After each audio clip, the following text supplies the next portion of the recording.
Hello and welcome to another edition of Electoral Reform Digest. This is where we discuss key issues shaping our nation. My name is Abu Grace, and today we'll be focusing on the ongoing bill presentation by the federal representatives to set a 60-year age limit for governorship and presidential positions in Nigeria. We will be exploring the implications and what it means for Nigeria's political system if fully signed into law. The Nigerian House of Representatives proposed a bill for a law to bar persons above the age of 60 years from contesting for the offices of president and governorship in Nigeria. The bill, which scaled a second reading in the House of Representatives, if passed and signed into law, would disallow notable politicians like the incumbent president from contesting for elections in 2027. As should be expected, the proposal has started generating debates, with some arguing for and others speaking up against it. The big question here is, how far can Nigeria, the largest democracy in Africa, go with this proposal in changing its political dynamics? To help us break this down, we are joined by Ezenwa Nwagwu, Executive Director, Perry Advocacy and Advancement Center in Africa, PAACA. Thank you for your time, sir. Thank you. Okay, so let me begin by asking, sir, when you first heard about the proposed age limits for presidential and governorship candidates, what was your immediate reaction? And considering the political realities, do you think this is a genuine effort towards reform, or it's simply a distraction from the real issues facing Nigeria's political system?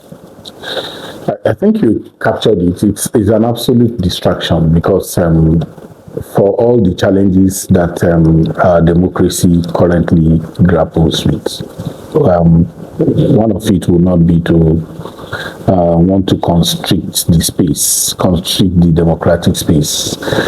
I thought that what everybody is concerned about is how do we expand the democratic space and not to shrink it. I've been thinking what really could be going on in the minds of the promoters of that bill. The Scandinavian countries are talking about reducing the age for voting from the current 18 years to allow 15-year-old, 14-year-old to even participate in voting. And then here you are now even saying that if people are 60 years, their right to contest will be circumscribed by the wishful thinking that age it has something to do with competence, capacity, or even good governance or the lack of it. So there is nothing physiological, nothing physiognomical, nothing biological disqualifies a 61-year-old person that qualifies somebody who is 59. So the reasoning is just funny. I really can't understand it. Okay, so the age for retirement in public service is 60 years. Maybe that's the base of that, but that's not the same thing as democratic participation. There is no argument anywhere that supports that those who are 50 or 40 can perform better than somebody who is 70. I think that what grows a country is the exuberance of youth and the experience of the old, and not one can't go without the other. So I think that bill is dead on arrival. Talking about expanding the democratic space, well, Nigerians have been complaining about old politicians, some of whom they have known since the 1980s and 1990s, remaining in the corridors of power. Could this bill be a strategic attempt to encourage generational leadership change and create room for the youths, like they all say the youths? No, it has to be by democratic practice. If you don't want the old, don't vote them. Okay. It is as simple as that. If people present themselves, ageism is not part of the conversation. how old people are is whether they can perform, whether they have the wherewithal, whether the antecedents. There are young people who have demonstrated the worst form of capacity and competence in leadership. So there are old people who have done very well. There are also those who have not done well. So I don't subscribe to, if you want to participate in politics, you get into the political party, you vie for the position, and then if the people want you, not education, not age, not any of those, would disqualify anybody from contesting election. I think what is happening in the National Assembly now is that there's an excitement in terms of, even if it is frivolous bills, just present them. Of course, that it won't go anywhere. In terms of, it can go to second reading, but it will be shut down and then come to think of it, you were citing the president alone. Even those in opposition, majority of them are above 60. So you have take it by one full sweep. You have, by military civilian fiat, you have actually ruled out a whole. So this your new breedism. It smacks of what Babangida did try to do in the 90s, But in a democracy, it's about choice. If you don't want somebody who is elderly, vote for a younger person. But don't say the elderly or the young person should not, just by a stroke of constitutional rascality, if you like. Okay, so beyond age restrictions, some Nigerians believe that one way to truly reform leadership behavior is by addressing the immunity clause granted to certain political office holders. There's a school of thought that suggests removing immunity could help cut down the abuses of power by governors and other elected officials.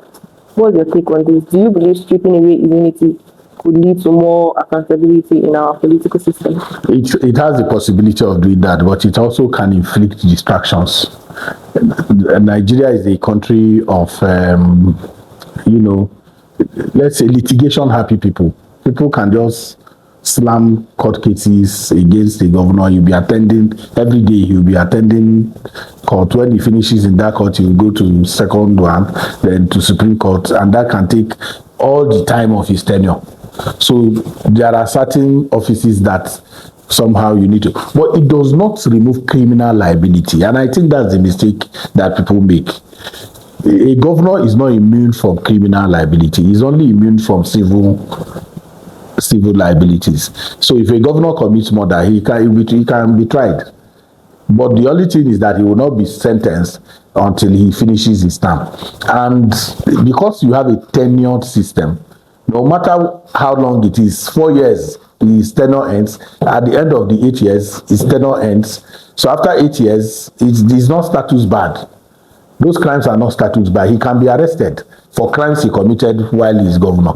It's just our own mental laziness and our quick fix mentality, the microwave attitude that we have, that we inherited from the military with immediate effect. If people are in office, give them the 8 years. 8 years is nothing. He'll be done, and immediately he's finishing. As he's stepping out of the government house, you can arrest him. Lastly, before we round off, there are also conversations around restructuring Nigeria's legislative structure. The idea of scrapping either the Senate or the House of Representatives, so that we only have one law-making body instead of two. Do you see any merit to this? It's purely an illiterate conversation to be talking about unicameralism in Nigeria. The idea of the bicameral legislature is to accommodate diversity. Even with your bicameral legislature, there are people who are still talking about marginalization. Now talk about when you unicameralize your legislature. It doesn't. People don't understand that we're a big country, we're a multi-heterogeneous, country. And the idea of a bicameralism is to be able to have a reflection of all of these voices. So we are not a parliamentary system, where the minister is the one in parliament. Here, every constituency, when people talk about marginalization, it is because their representatives are not actually effective. Because That's why you have a federal constituency. That's why you have a senatorial district. In that senatorial district, every language, every tribe, every sub-tribe is represented by that particular person. So if we are shouting marginalization now, when we have a bicameral legislature, just imagine when you now constrict the space. So it's just lack of understanding of why did people start agitating for more states to be created. It was because you were running in the 60s. It was a unicameral parliament. And so if you come to the Igbos, for instance, the people in Ebonyi were swallowed by the majority tribes in Igbo land. You know, they didn't have a voice in those places. And then there are many other sub-tribes. If you go to Benue, the TV is dominant. If you go to Ogun State, the Yawa people are there crying for representation. So, but with this, yeah, so you have more and more people, voices being represented. So I don't think it's something we need to bother our head about. So thank you very much for your time today. And this is where we'll leave it for today on Electoral Reform Digest. We have been discussing the proposed 60-year age limit for presidential and governorship candidates, as well as broader issues surrounding leadership accountability, including the ongoing debate on immunity for public office holders and the quality of legislative reforms shaping Nigeria's political future. So very big thank you to our guest, Ezenwa Nwagwu, for sharing his insights and perspectives with us. For more conversations on key national issues and thoughtful discussions like this, make sure to subscribe to our YouTube channel at PAACA NG, PAACA as in PAACA NG, and follow us on all social media platforms. On Facebook at PAACA, Instagram at PAACA Africa, and Twitter at PAACA_NG to stay connected and never miss an episode of this podcast. Until next time, my name is Abu Grace.